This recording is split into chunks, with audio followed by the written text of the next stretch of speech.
Good evening, everyone. So today's session is on fetal skull and maternal pelvis.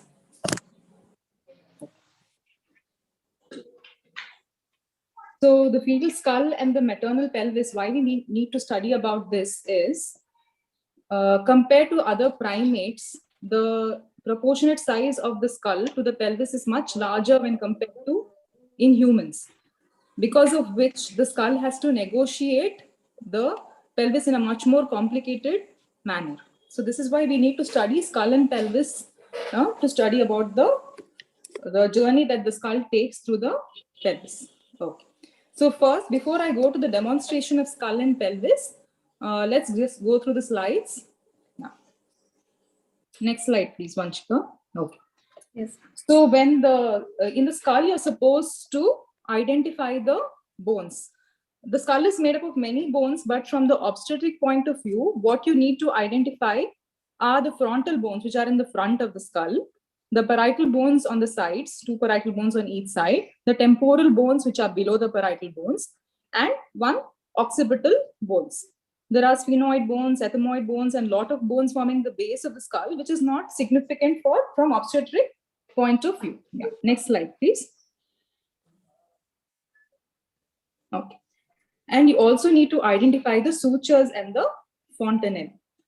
The important sutures are the sagittal suture, which is in the midline of the skull, the coronal suture, which forms like a crown on the fetal skull, the frontal suture on the frontal bone, and the anterior fontanelle, also called as the bregma, which is formed by four sutures. That is anteriorly the frontal suture, posteriorly the sagittal suture, and on either side the coronal suture is important from obstetric point of view to know about the degree of flexion and deflection of the head.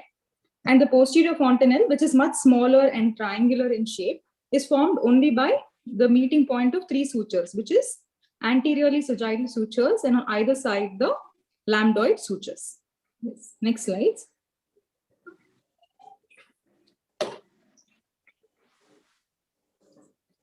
So when you palpate the fontanelles, you will know the degree of flexion and extension of the head.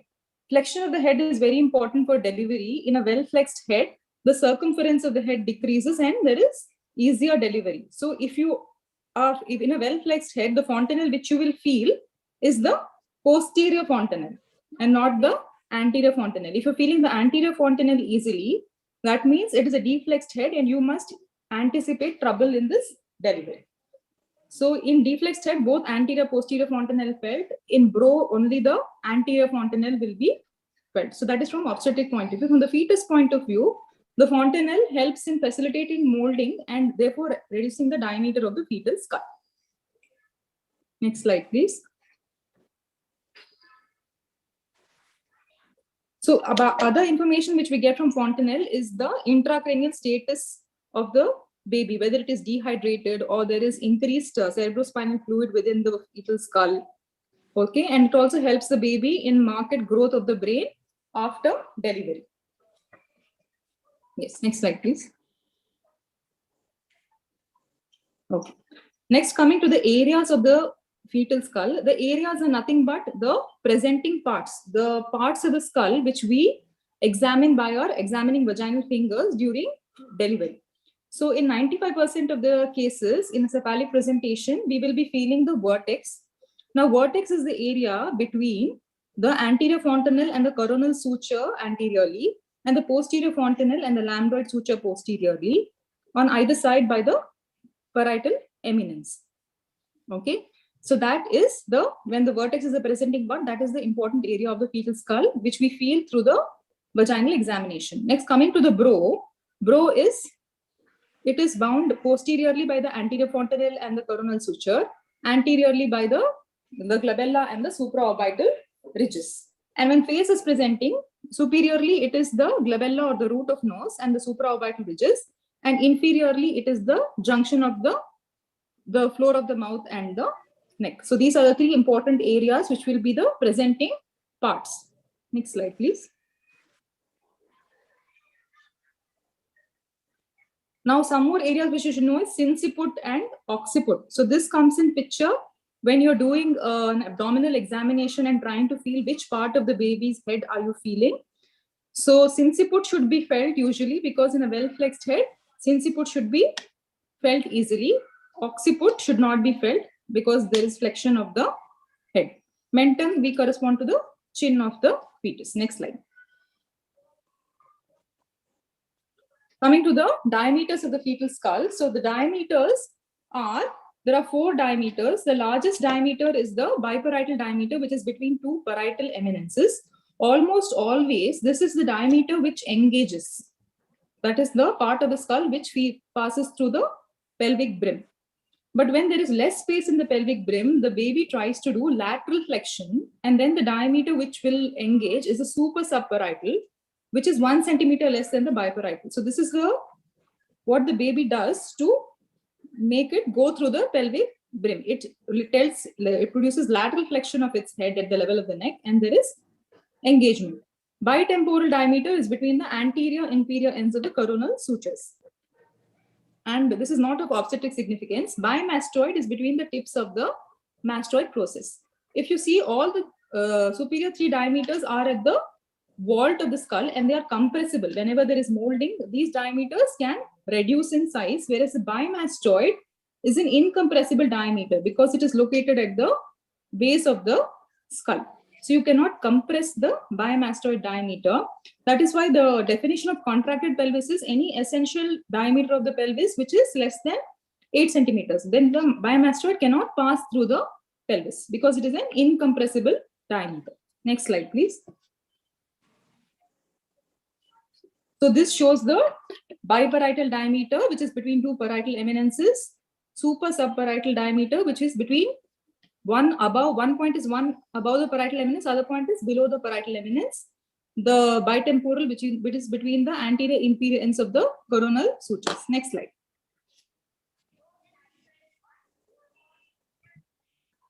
Now coming to the anterior-posterior diameters of the fetal skull.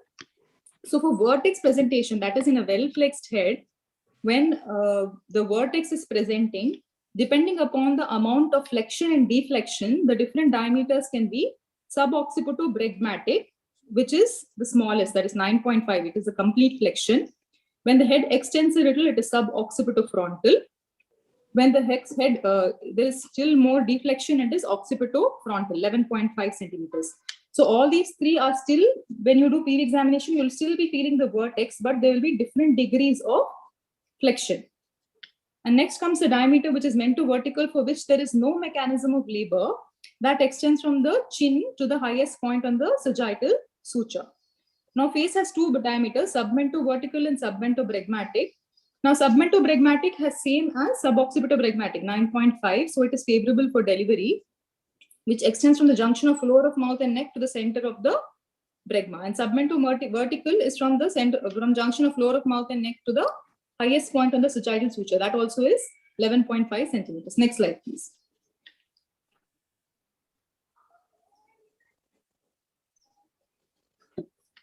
So these are the anteroposterior. So suboccipitobregmatic is just below the occipital protuberance to the center of the bregma.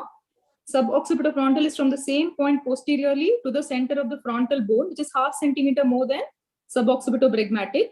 Occipitofrontal is from the occipital prominence to the root of the nose. Mento-vertical is from the midpoint of the mentum to the highest point on sagittal suture, which is for brow. And for face, we have submento-bregmatic, which is junction of floor of mouth and neck to the center of bregma. So this is in complete extension. It goes to submento-bregmatic. In complete flexion, it is suboccipitobregmatic, both of which are 9.5 centimeters. Any diameter other than that is going to be higher than this. Next slide, please.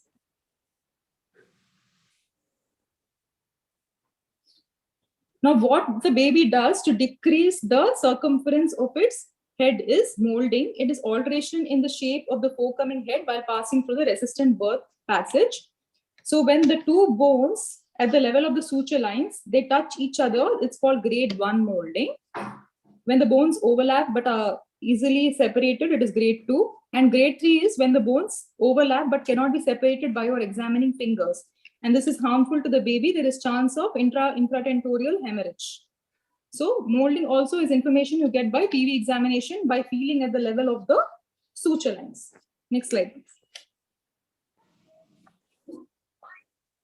So another swelling of the fetal head which you should know about is caput succedaneum, and the commonest differential diagnosis for this is cephalhematoma.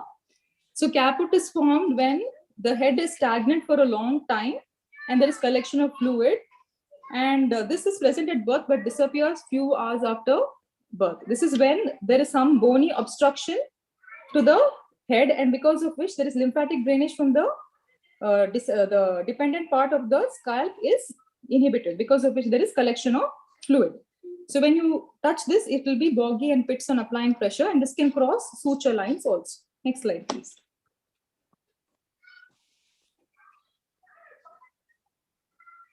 So the differential diagnosis for this is cephalhematoma, which is caused when you do a forceful forceps delivery and you traumatize the blood vessels. So because of which there will be a swelling.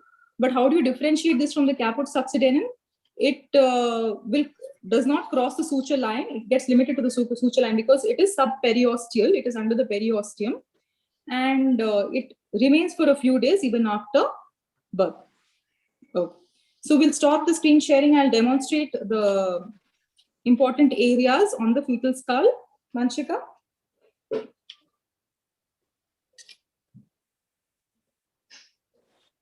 Yes, ma'am.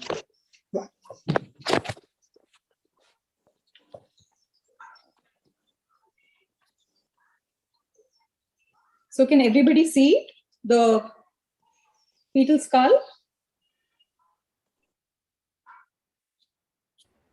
Is Yes. it visible clearly? Yes, Okay. ma'am. Okay. So this fetal skull has a vault and a base. Okay. So this is the vault of the fetal skull, and this is the base of the fetal skull. And the vault is a compressible structure, whereas the base is incompressible and rigid. Okay. So when you are demonstrating the fetal skull in your viva, to show the areas, you can hold it like this. Okay. But when you're demonstrating the fetal skull for labor or when you're putting it into the pelvis, you're supposed to hold it inverted. Okay. So you put your index finger into the foramen, and you on either side you hold by your thumb and your middle finger. So this is how you're supposed to hold the fetal skull when you're demonstrating mechanism of labor, or you're showing flexion, deflection, or occipito-anterior positions. All positions should be shown in invert.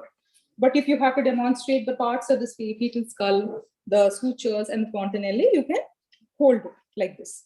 Okay. So the parts of the fetal skull, now coming to the bones, the bone at front is the frontal bone. The bone at the side is the parietal bone. The bone at the back is the occipital bone. Beneath the parietal bone, this is the temporal bone. So you will have to identify these bones: frontal, parietal, temporal, and occipital. Okay. Now the suture which is between, in the midline, between the two parietal bones is called the sagittal suture. This is called sagittal section. So this is the sagittal suture. This suture, which is sitting like a crown on the baby's head, is the coronal suture.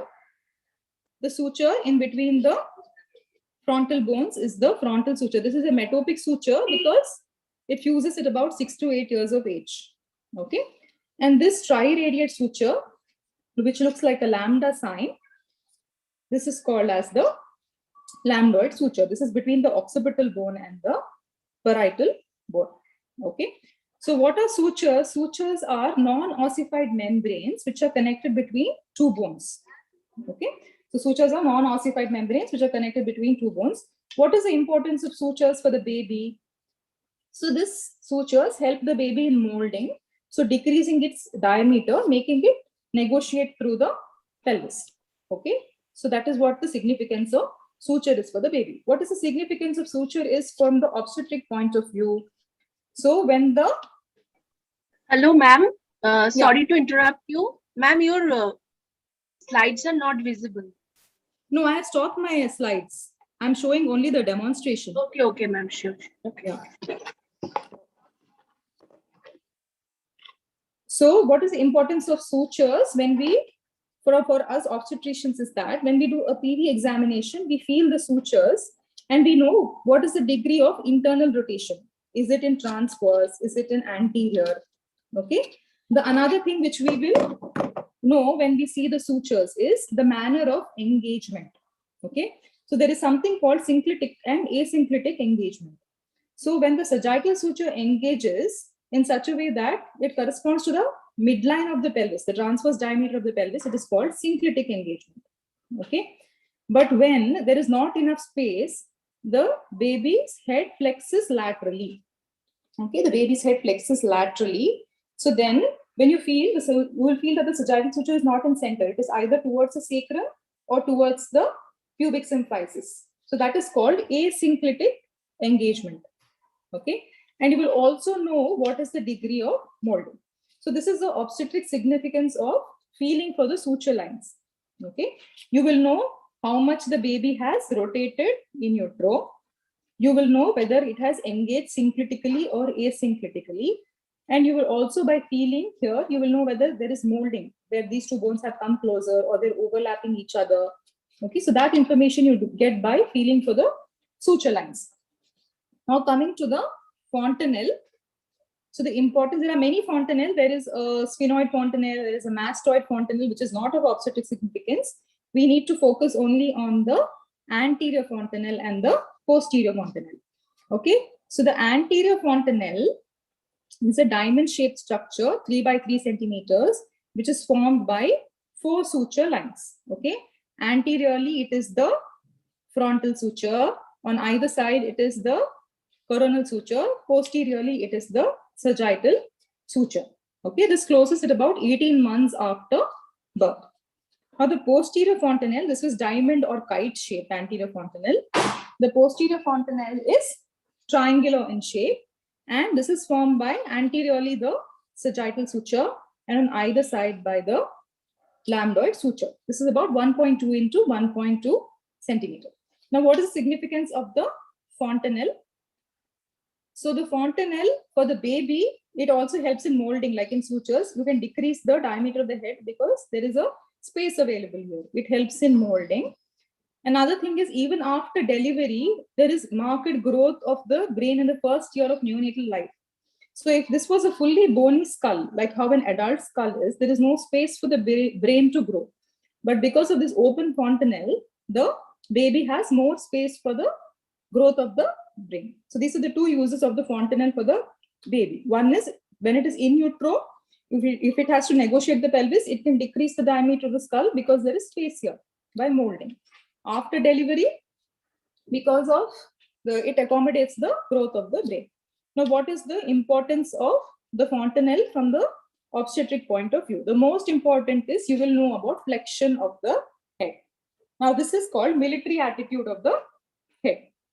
Okay, this is not normal attitude of the head. The normal attitude of the head is this. This is fully flexed head. Okay, so in a fully flexed head, the chin will be touching the chest. Okay, so this is the attitude. So this is a fully flexed head and the chin will be touching the chest. So you should always, when you're holding the skull, you have to imagine a body attached to it. So then it becomes easier for you to show flexion and deflection. Deflection means complete extension, means the occiput is touching the back. Complete flexion means the chin of the baby is touching the chest. So this is complete extension and this is complete flexion. Okay. So in a fully flexed head, when you're doing PV examination, you will feel the posterior fontanelle easily. So this is the fontanelle which you will feel. So you will be able to see that there is a small triangular fontanelle and then there are only 3 suture lines. Okay, there are no four suture lines. So this is the posterior fontanelle. So you will be rest assured that, okay, there is a good chance of delivery because the baby is well flexed. With increasing deflection, you will start feeling the anterior fontanelle. Okay, so anterior fontanelle is danger. When you start feeling anterior fontanelle, you feel that the diameter is going on increasing because the baby is deflexing. Okay, so that information you get by doing the PV examination and feeling for the fontanelle. So you should always be able to feel posterior fontanelle, a good sign of delivery. That is, if you feel the anterior fontanelle, that means delivery is difficult because baby is going for deflection. Okay, so you will come to know about the degree of flexion and deflection of the head by feeling for the fontanelle.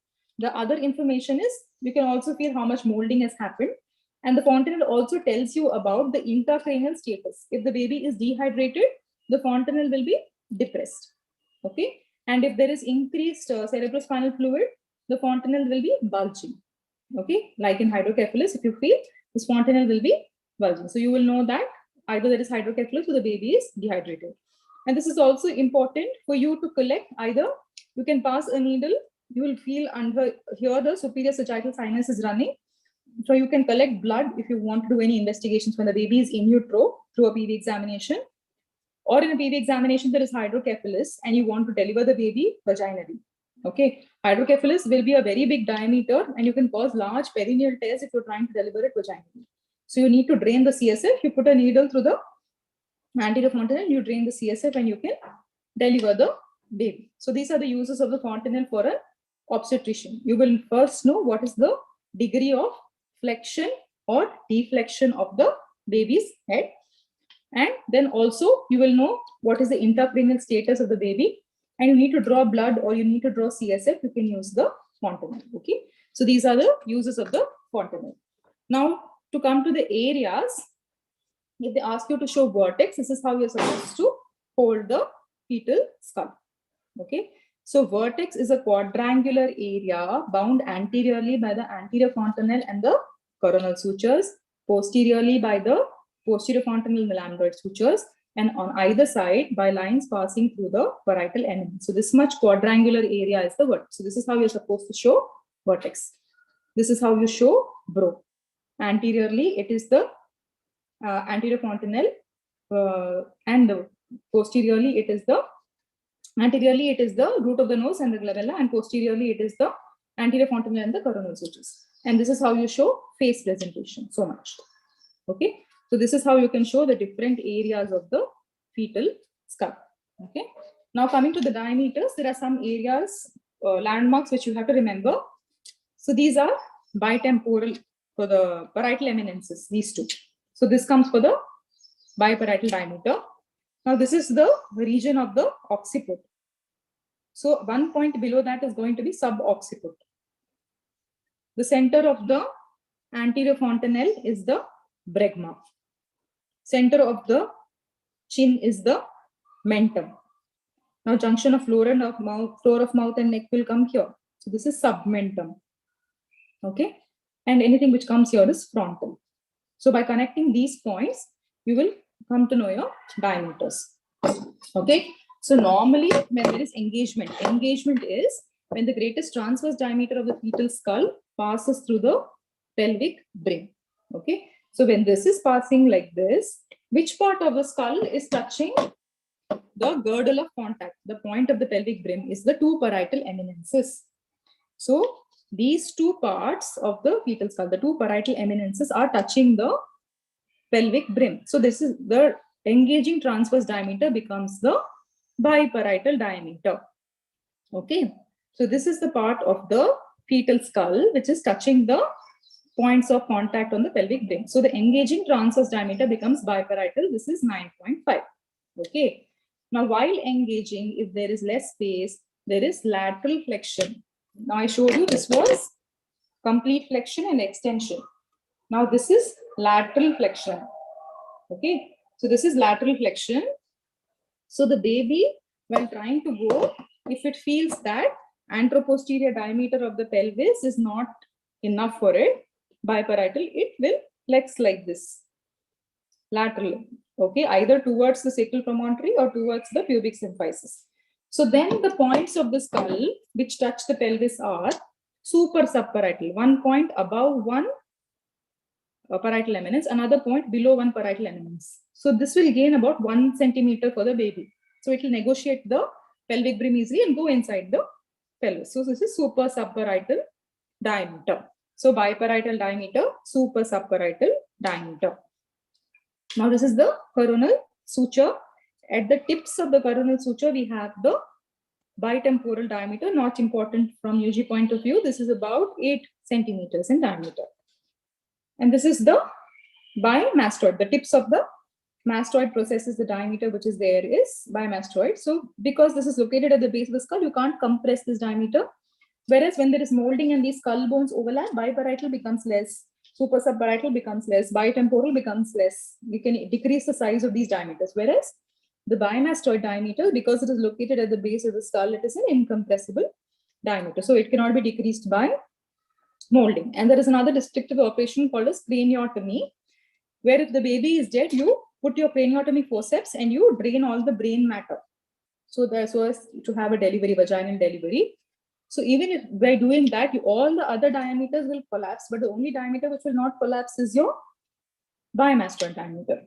Okay. So that is why any definition of contracted pelvis is any essential diameter of the pelvis is below 8 centimeters. There is no chance for a vaginal delivery. There is no way that any baby will deliver through that. So that is because of this incompressible 7.5 centimeter bimastoid diameter.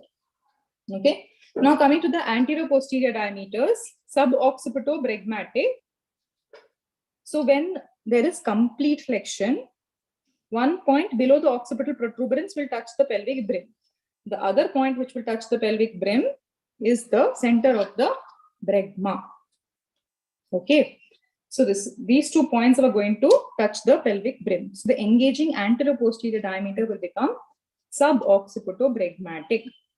Suboccipito, below the occipital protuberance and the center of the bregma, suboccipitobregmatic. So this is in a well-flexed head, suboccipitobregmatic. Now this head starts deflexing, half centimeter the diameter increases. This is 9.5. It becomes suboccipitofrontal. This is still suboccipito, but here it comes a little more anterior and touches the pelvic brim. Here, anterior end of the bregma. Now, little more the head deflexes. Then here the occipital protuberance will touch the pelvic brim, and here the center of the frontal bone will touch. This is the diameter which will touch. Okay, this is in incomplete flexion. Okay, the diameter becomes occipitofrontal, which is 11.5. Can you make out the distance between my two fingers? Suboccipitobregmatic is only 9.5. Little more deflection, occipitofrontal, 10 centimeter. More deflection, it becomes 11.5. The diameter remarkably increases with deflection. Okay.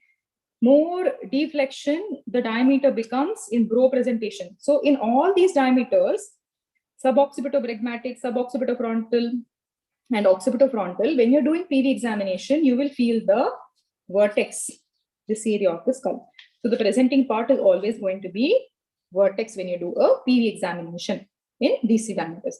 Now, when the Brough starts presenting this part, and when you're doing PV, the parts of the baby's skull which are touching are mentum and the highest point on the sagittal suture. These 2 points will touch. This is mento-vertical. Okay, this is the largest diameter which can present. This is 14 centimeter. So when you're doing PV, you're not feeling the vertex, you're feeling the Brough, and the diameter is mento-vertical. Okay, this is deflexed head. Incomplete extension becomes face. You're feeling the face now, submento-vertical. Okay, one point between the junction of floor of mouth and neck, other point is between in the highest point of the sagittal suture, submento-vertical. And more extension, submento-bregmatic. This is again small diameter, 9.5 centimeter. So depending upon the degree of flexion and extension, different parts of the baby's skull will touch the areas of the pelvic brim. That is what gives you the anterior posterior diameters. Suboccipitobregmatic, occipitofrontal, suboccipitofrontal, occipitofrontal, all vertex presentation. Mento-vertical, Brough presentation. Submento-vertical, submento-bregmatic, face presentation. Okay, so this is how you remember your anterior posterior diameters. Okay, so the two diameters, there are 3 diameters on the skull which are 9.5 centimeters, which are biparietal 9.5, suboccipitobregmatic 9.5, and submento-bregmatic again, which is 9.5 centimeters. So when there is all these diameters are presenting, delivery is easy. So when there is fully flexed head. Okay, so these are the different diameters of the skull. So when there is biparietal diameter and suboccipitobregmatic 9.5, 9.5, the presenting part becomes a circle. Okay, and in a fully flexed head, and that is a very good dilator of the cervix because equal pressure is put on all points of the cervix. That is why cervix dilates early. Now, when it goes on increasing, this part becomes an oval. When it becomes a deflexed head, it starts becoming an oval. So the dilatation of the cervix is retarded because there is not equal pressure falling on all the parts of the cervix. Cervix is circular. So if a circular ball is pushing on it, there will be equal dilatation of all parts of the cervix. Dilatation is fast. But if it is an oval which is pressing, then there are some parts of the cervix which are not dilated. So that is what is happening when the head is getting deflexed. Okay. So can we go for the pelvis now? Vanshika, can we share the slides for the pelvis? Yes, ma'am. If you have any doubts in face, you can ask me at the end of the presentation.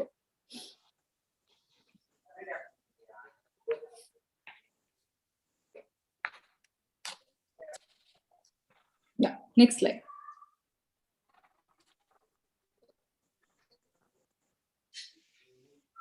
Okay, so the pelvis is made of 4 bones. They are the 2 innominate bones, the sacrum and the coccyx. This is what you should identify. First, the bones of the pelvis.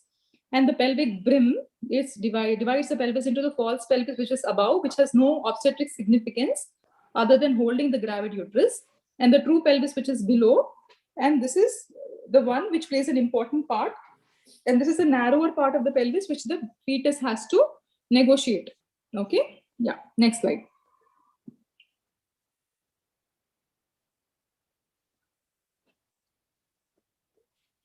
Okay. So the pelvis is divided into inlet, cavity, obstetrical outlet, and anatomical outlet. Okay. So these are like cross sections of the pelvis at various levels. Now the pelvic inlet, the plane is formed by the boundaries of the pelvic brim, which I'll be showing you later in the pelvis. Now, based on the shape of the pelvic inlet itself, they have named the different types of pelvis. Okay. The narrowest diameter of the pelvic inlet is the AP diameter, and the transverse diameter is the longest. That is why most of the fetuses will engage in transverse position. Left occipital transverse is the commonest mode of engagement because the widest diameter they get is the transverse diameter. So the AP diameter, the longer one, will engage in the transverse diameter. Now, angle of inclination, the pelvis makes a tilt of about 55 degrees with the horizontal. So the pelvis is not like a straight structure. It is tilted forwards at an angle of 55 degrees with the horizontal. High inclination and low inclination.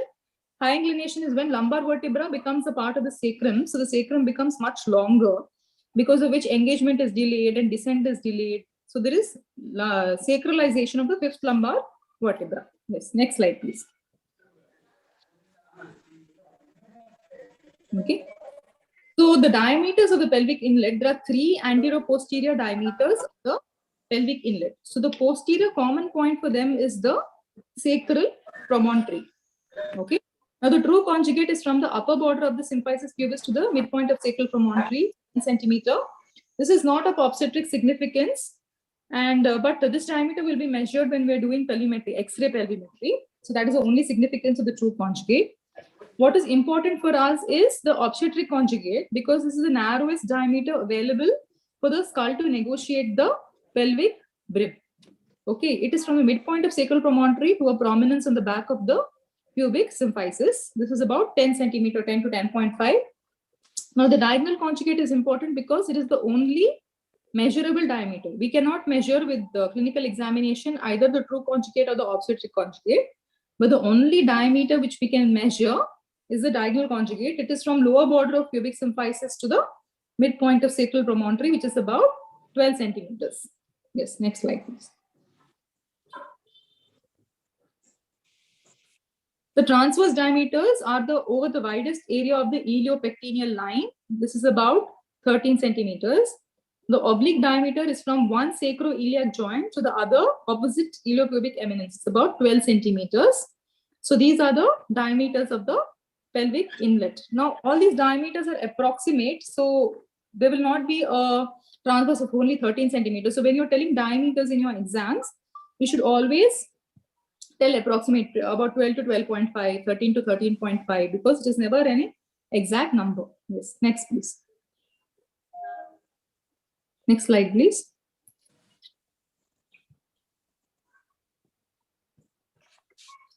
Now, below the plane of the pelvic brim is the pelvic cavity. And this is the plane of greatest pelvic dimensions. It's a very roomy plane. There is no problem for the baby to negotiate this plane. Both AP and transverse diameters are 12. So the plane of the pelvic inlet was at the level of the sacral promontory, and the plane of the cavity comes to the level of the S2 and S3 vertebra. Okay, so the anterior posterior diameter is from the midpoint on the posterior surface of symphysis pubis to S2 S3 vertebra. Transverse is between the two farthest points over the, it comes either over the sacrosciatic foramina or the obstetric notch. This is not of much significance from obstetric point of view, the cavity. Next. So the plane of pelvic cavity is called plane of greatest pelvic dimensions. The baby has no problem in negotiating this, but where the baby has a problem is at the plane of least pelvic dimensions, which is also called as the obstetrical outlet. So this plane is from the lower border of symphysis pubis to S5, and laterally it goes to the tip of the ischial spines. Next slide.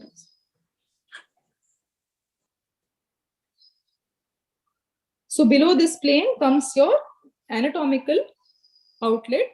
Here laterally there is ischial tuberosity, and posteriorly it goes to the tip of the coccyx. Anteriorly it is the pubic symphysis. Next slide.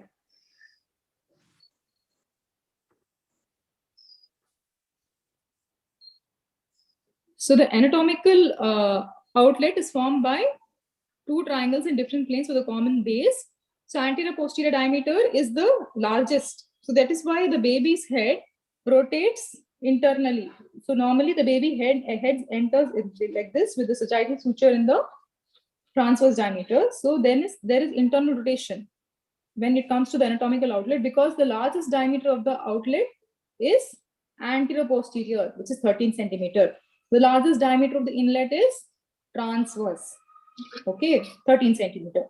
So while entering the pelvis, it enters through the inlet in the transverse diameter, because that is the largest diameter in the inlet.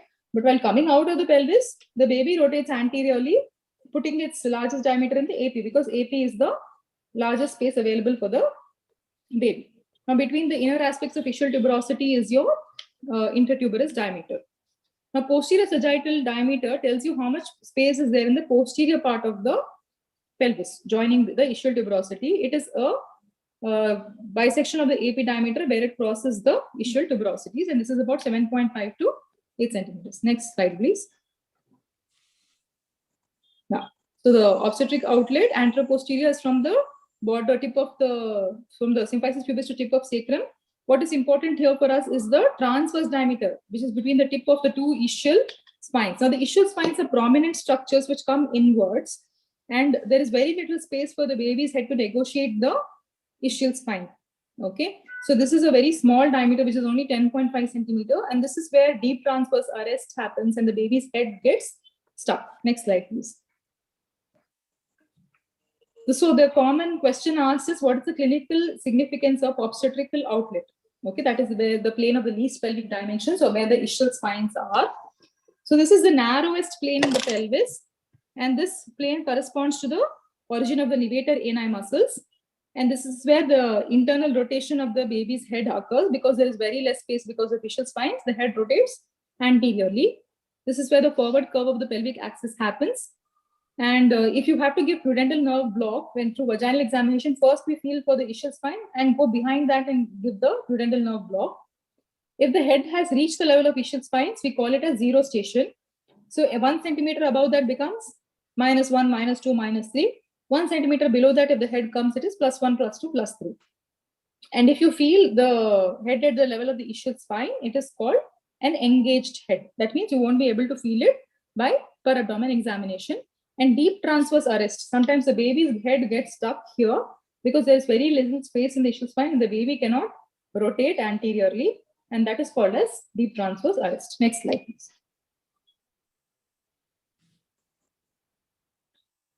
Pelvic axis. Now there is an anatomical axis and an obstetric axis. The anatomical axis is an axis formed by joining the axis of the inlet, cavity, and outlet, which is downwards and backwards, downwards, then downwards and forwards.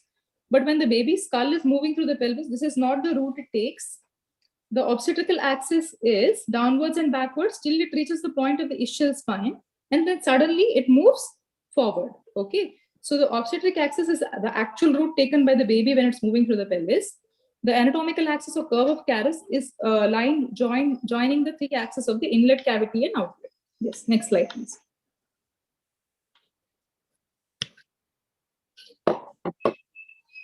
So mid-pelvis, sometimes for the plane of obstetric outlet itself, they say mid-pelvis. So here the AP goes to the junction of S4 and S5. Yes, next slide. Now this is the Caldwell-Molloy classification of female pelvis. This is based on the shape of the pelvic brim. So the gynecoid pelvis is almost round with a transverse diameter which is bigger than the AP diameter. Now anthropoid pelvis is where the AP diameter is very, very long compared to the transverse diameter. So it is anteroposteriorly oval. In the android pelvis, there will be narrow pubic symphysis and the sacral promontory jutting forward. So it becomes like a heart-shaped inlet. And platypeloid pelvis is transversely oval. Okay.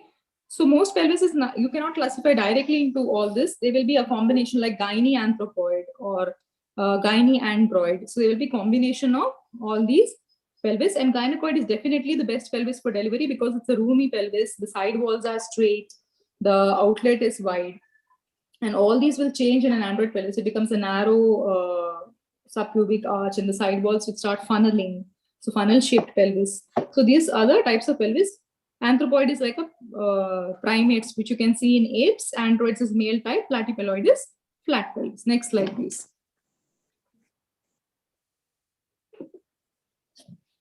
So how do you do a pelvimetry?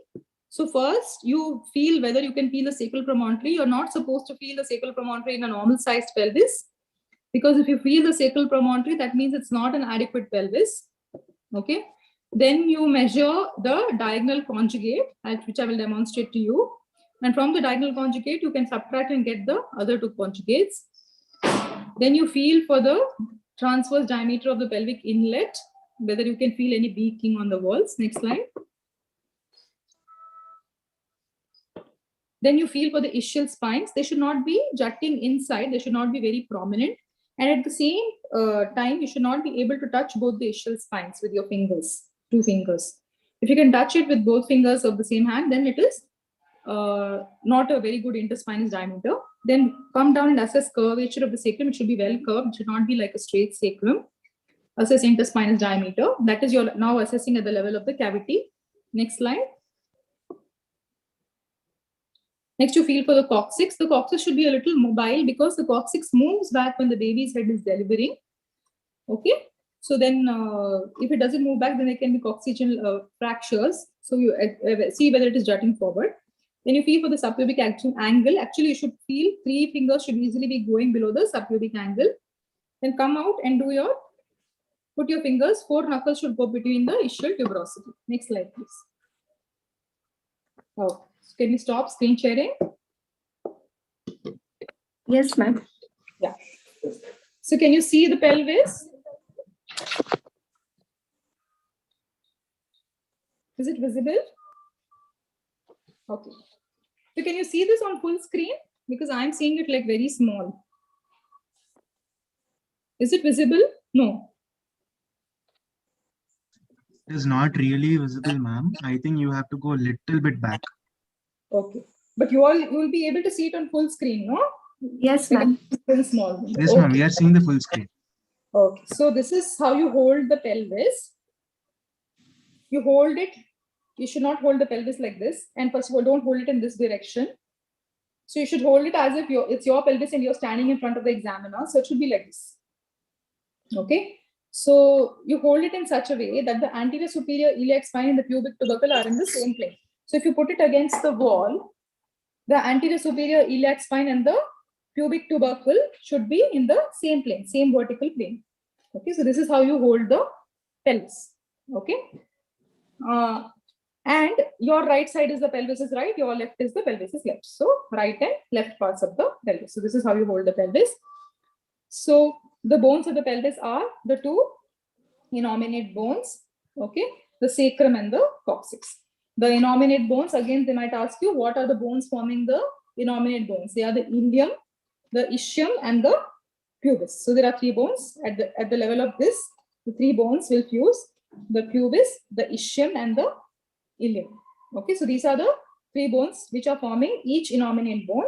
Okay, so the two innominate bones, the sacrum and the coccyx, are forming the pelvis, and there are four joints. The four joints are the two sacroiliac joints, okay, the pubic symphysis, and the sacrococcygeal joint. So these are the joints of the pelvis. So four bones and four joints of the pelvis, and this is how you hold.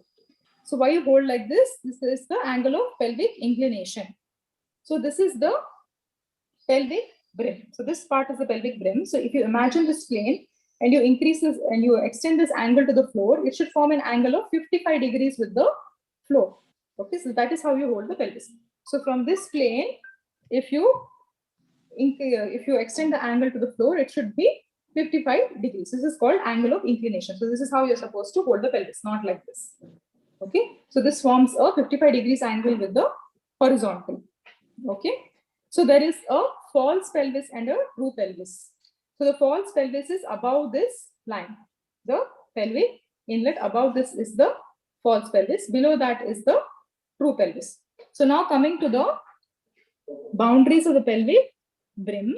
So we have the pubic symphysis. Okay, so the pubic symphysis, the pubic crest, the pubic tubercle. This is the iliopubic eminence.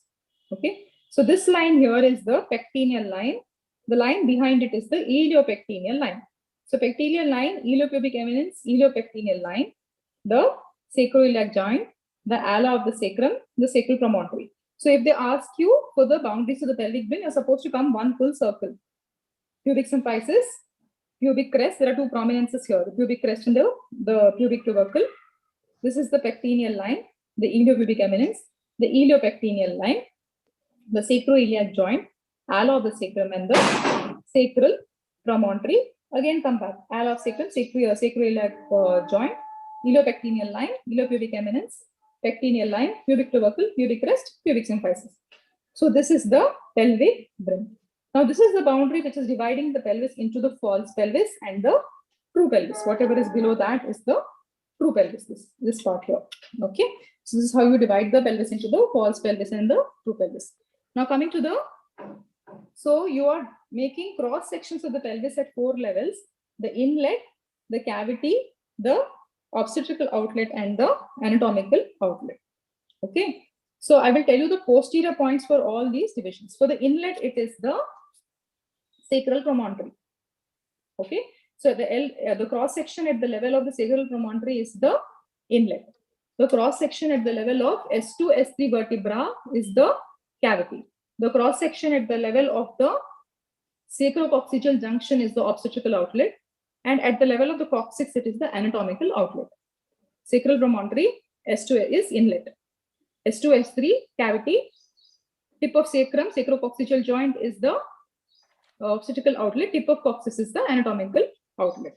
Now here even the lateral points become important. Iliopectineal lines are the lateral boundaries for the inlet. Okay, cavity comes below that. It is over this sacrosciatic foramina becomes the lateral. It doesn't have a bony point. There will be soft tissue covering this sacrosciatic foramina. Okay, so laterally I will show this. So this will become the transverse point for this, lateral point for this. For obstetrical outlet, it is the ischial spine.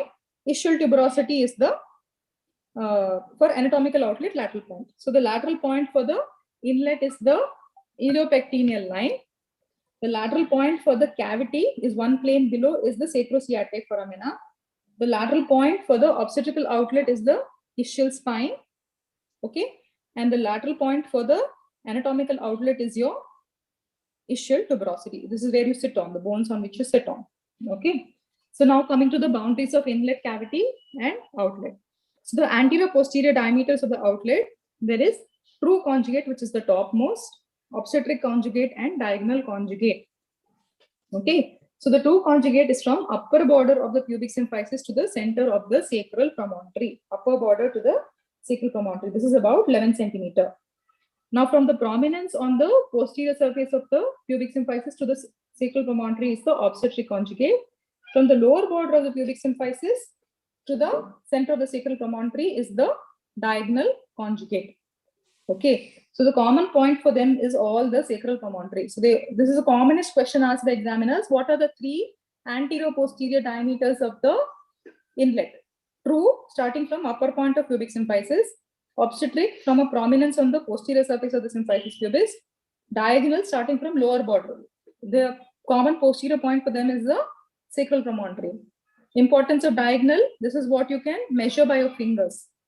Importance of obstetric, that is the part diameter which the baby's head has to go through. Okay. Transverse diameter is over the farthest points on the iliopectineal line. So this is the transverse diameter. This is 13 centimeter. Oblique diameter is from one sacroiliac joint to the opposite iliopubic eminence. Okay. Now this is the left sacroiliac joint. Starting from left sacroiliac joint to the opposite iliopubic eminence is left oblique. Right sacroiliac joint to the opposite iliopubic eminence is right oblique. Now, why you need to know about oblique diameters is when you have to tell about occipital posterior position, occipital anterior position, where is the diameter engaging in, where are the shoulders. So you need to know the oblique diameters, whether it is left oblique or right oblique. So these are the diameters of inlet. So this is at the level of the sacral promontory. Now we are coming to the cavity. So we're going below that to the junction of S2 and S3. Okay. So the anterior posterior is from a midpoint of symphysis pubis to S2, S3, which is 12 centimeter. Lateral, I told you, was sacrosciatic foramina. So from sacrosciatic foramina to the other sacrosciatic foramina, the sacrosciatic notches are your transverse diameter of the cavity. Both are 12 centimeter. Not very significant. This is called plane of greatest pelvic dimensions. Very, very roomy plane. No problem for the baby. Next comes to your plane of least pelvic dimensions here because of the ischial spine. Okay, between two ischial spines. So you're going to this cross section now. This cross section is called as obstetrical outlet. Okay, so lower border of symphysis pubis to the sacrococcygeal junction is your anterior posterior diameter. Lower border of symphysis pubis to the sacrococcygeal junction is the anterior posterior. It is about 11 centimeter. Between the tip of the ischial spines is your transverse diameter, which is about 10.5 centimeters. So this is a very narrow plane which the baby has to negotiate. The next plane below that is anatomical outlet. Here it is from lower border of symphysis pubis to the tip of the coccyx. One plane above that was obstetrical outlet, sacrococcygeal junction. Anatomical outlet comes from lower border of symphysis pubis to the tip of coccyx. So when the baby's head is delivering, the coccyx gets pushed back like this, and this diameter, which was 11.5 anteroposterior, becomes 13 centimeter, and easy for the baby to deliver. Transverse diameter is ischial tuberosity, or the level of ischial tuberosity, which is half centimeter more than bispinous. So this is 10.5 bispinous, so 11 centimeter will be your intertuberous diameter. So these are the four planes which you should know. The plane of the inlet at the level of sacral promontory, and you have to remember 2 points to remember the planes: sacral promontory and the iliopectineal line, inlet. S2, S3 vertebra here, and the sacrosciatic notch, cavity. Sacrococcygeal junction, ischial spine, obstetrical outlet. Tip of the coccyx, okay, and the ischial tuberosity plane is your anatomical outlet. Most important plane and the most important diameter is where the head engages this plane. This is important for engagement. This is a very important plane of the pelvis because the head has to first of all enter the pelvis. So this plane of pelvic brim is important for engagement. And the next important plane for you is the obstetrical outlet, or the plane of least pelvic dimension, because this is where the head has to rotate anteriorly. So there are the two places which the head can get stuck. Either it will not enter into the pelvis, get stuck here, or even if it enters, it gets stuck at the level of ischial spines, because the ischial spines are very prominent in the jutting inside, and the baby's head cannot rotate anteriorly, and we get deep transverse arrest. Okay. Now there are some more things which I have to tell you. Something called as the waist space of Morris. Okay. Now you see the subpubic angle, it is more than 90 degrees. Okay. So if it becomes narrow, there will be very less space here. And when the head has to come out, normally when the head is coming out, there will be only 1 centimeter space between the pubis and the head. Okay, so the head comes out like this. Okay, there is only 1 centimeter space. But if this becomes narrow, the head, there is a lot of space remaining between the undersurface of the pubic arch and the head. And when the head comes out, it comes out more posteriorly, and there is more perineal tear. Posteriorly is your anal sphincter. Okay, so this angle has to be obtuse or at least right angles. So when it is narrow, like in an android pelvis, there is increased waist space of Morris. If there is more than 1 centimeter space between the undersurface of the pubic arch and the fetal skull, that space is called waist space of Morris. If there is only 1 centimeter, that means there is no waist space of Morris. If there is more than 1 centimeter, that means there is waist space of Morris. And in such a pelvis, there is more chance of perineal injuries. Okay, so this you need to know about the pelvis. So this is the plane of the pelvic brim, which tells you about the different shape. This is a gynecoid pelvis. So based on this shape, you can classify your pelvis according to the Calvin-Molloy. So is there time to show clinical assessment of pelvis, or you want to skip to questions? Anshika? Yes, ma'am. Okay.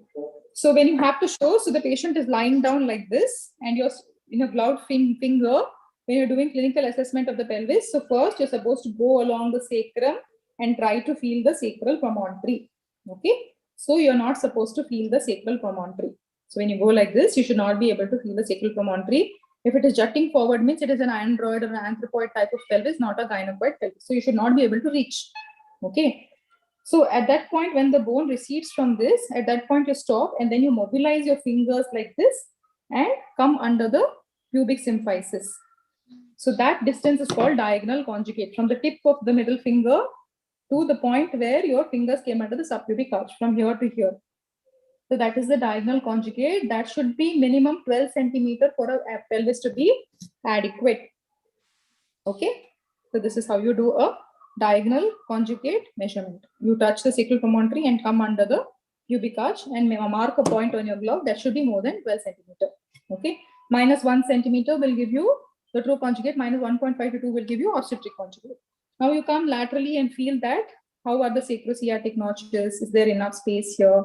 Okay, how is the sacrum? It should be well curved. Then come to the ischial spine. Feel that it should not be very prominent. It should be blunt. And at one, with 2 fingers, you should not touch. Like in this pelvis, we are able to touch. You should not be able to touch. At one time, you should not reach both the ischial spines. If you reach, it is not an adequate pelvis. That means the ischial spines are interned. They are turned inside. Okay.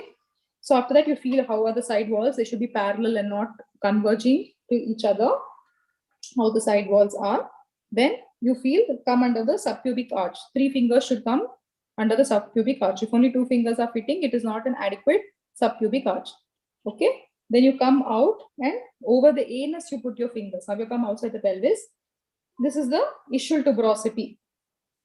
So your 4 knuckles should be easily fitting between the ischial tuberosity. If your one knuckle is fitting and the other part is hitting the ischial tuberosity and there is no space for your hand, here it is very easy. It's a falsely articulated pelvis, but actually you will be just snugly fitting your 4 knuckles between these 2 ischial tuberosity bones. If it is fitting, then it is an adequate intertuberous diameter and this pelvis is adequate. Okay. Any questions?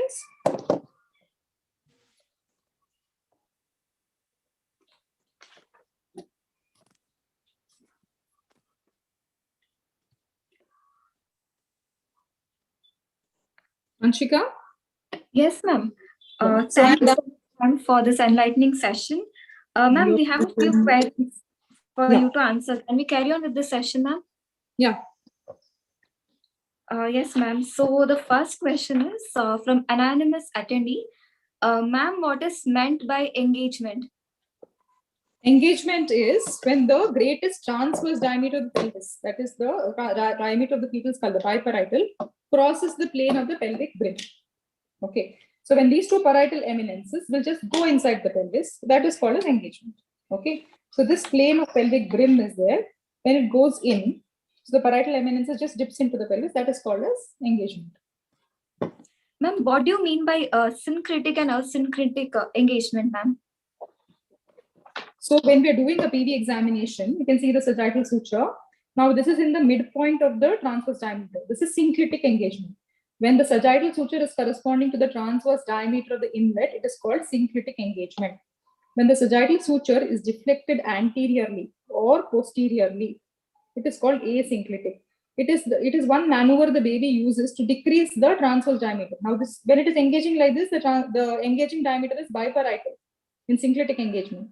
But in lateral flexion, the diameter becomes super subparietal. 1 point above one parietal eminence, 1 point below. So when it becomes that, the diameter decreases by 0.5 to 1 centimeter. So if this is a borderline pelvis, it's not a very good pelvis. The skull, the baby will rotate its head laterally, like this, not like this. Lateral rotation, like this. So that is called asynclitic engagement, when it is deflected anteriorly or posteriorly, and sagittal suture does not correspond to the transverse diameter. It is called asynclitic engagement. It is a maneuver used by the baby to negotiate a slightly borderline pelvis. Yes. Ma'am, there's another question from Manish Mane. Shouldn't S2, S3, S4, and S5 form the cavity of the pelvis? Yeah, the cavity of the pelvis, I'm talking about the plane of the cavity. The cavity is formed by all these bones, S2, S3, but the plane of the cavity is at the level of S2, S3. This is an entire canal for the baby to negotiate, anteriorly by the pubic symphysis and posteriorly by the sacrum. The entire thing is called true pelvis. But the cross-sectional plane which we're taking is S2, S3. So the cavity is bound above by S2, S3 and below by the tip of the by the ischial spines and the S5. Yes, the whole thing forms the cavity, but the plane of the cavity is at the level of S2, S3. Yes. And the next question is, if there is caput succedaneum, how can we deliver the baby? Caput succedaneum will not increase the diameters of the baby, because what diameters we are worried about are the biparietal and the occiput. The caput is going to be here. There is no problem to deliver the baby. The baby will deliver. Only thing is, it is difficult to put your vacuum or any instrumental delivery, because the vacuum pops off. To pull out the baby, it is difficult. Other than that, there is no problem with the caput. The baby will deliver. It is just caput is telling you that the baby is stuck in one position for a long time, and you need to do something to deliver the baby fast, because if it remains stuck there for longer, then it can go for distress. Yes. And the next question is this not a true pelvis? What is the difference in falsely articulated pelvis? The diameters are not, they are like separate bones which are taken. They are not even real bones. So this is a very wide, a normal gynecoid pelvis will be much more narrow. Okay. So the tuberous, there will not be so much space between your ischial tuberosities. It will be much more narrower. Hardly a 4 knuckles your fist is going to fit here. So they have articulated it like this. It's not like a human pelvis. And they just made the bones and articulated this, because of which there is a lot of space between all. There are a lot of diameters. You won't be able to touch so easily the ischial spine. So all these spaces they have not taken into account when they have articulated this pelvis. This is for easy delivery that they have made this pelvis, so that when you're demonstrating mechanism of labor, your skull can easily go and you can easily show the mechanism of labor. That's why they have made it more wider than a normal gynecoid pelvis. Yes, ma'am. That's another question. If a baby is suffering from any bone disorder or connective tissue disorder like osteogenic imperfecta, then is there any difficulty while delivering this baby? Yeah, there is more chance of cephalohematoma and fractures. So you should counsel the patient beforehand while delivering such babies. There is no problem, but you might injure the skull if a little more pressure while putting forceps or something is done, or the baby gets stuck for a long time. So you just counsel the patients about it. Okay, ma'am. Ma'am, the last question for today is, in defining asynclitic engagement, if the sagittal suture faces the PS, it is taken as posterior asynclitism, and if it faces the sacral promontory, it is taken as anterior asynclitism. Shouldn't it be the other way around? Yeah, I was going to take this in detail in my mechanism of labor, but you all are so interested in engagement, I will finish it. So when the sagittal suture is deflected anteriorly, and when we do a PV examination, the bone which we feel is a posterior parietal bone. Okay, what you said is correct. When the sagittal suture comes towards the pubic symphysis, when you do a PV examination, the bone which bone we feel is a posterior parietal bone. That's why we call it posterior asynclitism. Although the suture is deflected anterior. If the suture is deflected posteriorly, we feel the anterior parietal bone. So although it is deflected posteriorly, we call it anterior asyncretism or anterior parietal presentation. Reflected anterior, posterior parietal presentation or posterior asyncretism. Depending upon what parietal bone you're feeling, you name the asyncretism, not depending upon where the sagittal suture has gone. So opposite, if sagittal suture goes anteriorly, it is posterior asyncretism because you're feeling the posterior parietal bone. If it goes posteriorly, because you're feeling the anterior parietal bone, it is anterior asyncretism. Yes. Thank you so much, ma'am, for clearing all our doubts. And Thank thank you you. for enlightening us with the skull and pelvis. It's been a very insightful and interesting class for us, ma'am. I'm sure my fellow medicos are eagerly waiting for your next session on 28th August. So before signing off, I would